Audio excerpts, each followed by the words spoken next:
देश भर के एनजीओ के फंडिंग पर सुप्रीम कोर्ट ने सख्त रुख अपनाया है। सुप्रीम कोर्ट ने 31 मार्च तक केंद्र सरकार को सभी एनजीओ का ऑडिट करने का आदेश दिया है। 3 लाख के करीब एनजीओ अपना बैलेंस शीट दायर करते हैं। कोर्ट ने बैलेंस शीट दायर नहीं करने वाले सभी एनजीओ के खिलाफ पब्लिक फंड के दुरुपयोग के लिए सिविल और क्रिमिनल एक्शन लेने का आदेश दिया है। अगली सुनवाई 5 अप्रैल को होगी।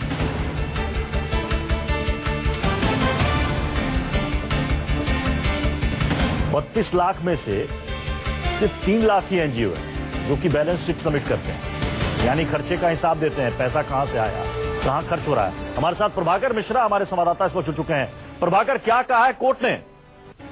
देखिए, सुप्रीम कोर्ट ने एनजीओ पर सख्ती दिखाई है और एक तरह से कहें कि सुप्रीम कोर्ट ने बहुत सख्त लहजे में केंद्र सरकार से कहा कि देश के तमाम एनजीओ ऐसे हैं जो सरकार से फंड लेते हैं और सुप्रीम कोर्ट सरकार के पास उनका कोई लेखा जोखा नहीं है। इसलिए कोर्ट ने कहा कि उनका ऑडिट करे। और सबसे खास बात यह कि सीबीआई ने जो यहाँ पर सुप्रीम कोर्ट में हलफनामा दायर किया था, पिछले साल एक हलफनामा दायर किया था, उस समय एनजीओ करीब 30 लाख के देश में, और अगले साल यानी पूरे साल भर बीता नहीं तब तक 2 लाख एनजीओ और जुटे। तो देश में करीब 32 लाख एनजीओ हैं और उसमें मात्र 10% ही एनजीओ ऐसे हैं जो अपना ऑडिट कराते हैं। तो इस पर सुप्रीम कोर्ट ने काफी सख्ती दिखाते हुए सरकार से कहा कि हम कुछ नहीं जानते, आप देखिए और इनका ऑडिट करिए।